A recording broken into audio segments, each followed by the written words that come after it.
President Trump is now responding after Melania Trump's surprise public statement addressing Jeffrey Epstein-related claims.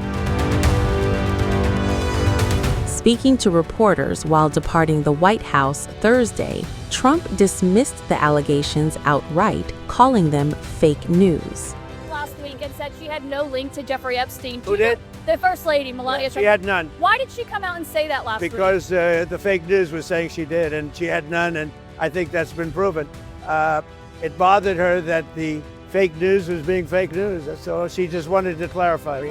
During the same interaction, Trump was also asked whether there should be more public hearings, especially around Epstein survivors and the broader investigation. This lady last week called on Congress to further look into and uncover the truth on the Epstein files, the Epstein saga. Yeah. Do you believe that there should be a public hearing for more of these Epstein survivors? Well, I'm okay with it. I think we've had a lot of public hearings. I'm okay with it, but I understand that the women didn't want to go under oath. That's what I heard, that the women, the victims or whatever, they refused to go under oath, which was a little surprising. Now, Melania felt strongly about it because she was accused of that I met her through Epstein, but it turned out to be totally false. It was a falsehood.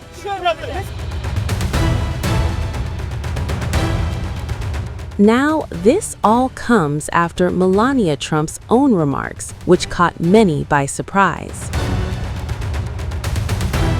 In her address, the First Lady firmly denied having any connection to Jeffrey Epstein and made it clear she was not among his victims. Good afternoon. The lies linking me with the disgraceful Jeffrey Epstein need to end today. The individuals lying about me are devoid of ethical standards, humility, and respect. I do not object to their ignorance, but rather I reject their mean-spirited attempts to defame my reputation. I never been friends with Epstein. Donald and I were invited to the same parties as Epstein from time to time, since overlapping in social circles is common in New York City and Palm Beach. To be clear, I never had a relationship with Epstein or his accomplice, Maxwell. My email reply to Maxwell cannot be categorized as anything more than casual correspondence. My polite reply to her email doesn't amount to anything more than a trivial note. I am not Epstein's victim. Epstein did not introduce me to Donald Trump. I met my husband by chance at a New York City party in 1998. This initial encounter with my husband is documented in detail in my book, Melania. The first time I crossed paths with Epstein was in the year 2000 at an event Donald and I attended together. At the time, I had never met Epstein and had no knowledge of his criminal undertakings. Numerous fake images and statements about Epstein and me have been circulating on social media for years now. Be cautious about what you believe. These images and stories are completely false. I'm not a witness or a named witness in connection with any of Epstein's crimes. My name has never appeared in court documents, depositions, victim statements, or FBI interviews surrounding the Epstein matter. I have never had any knowledge of Epstein's abuse of his victims. I was never involved in any capacity I was not a participant, was never on Epstein's plane, and never visited his private island.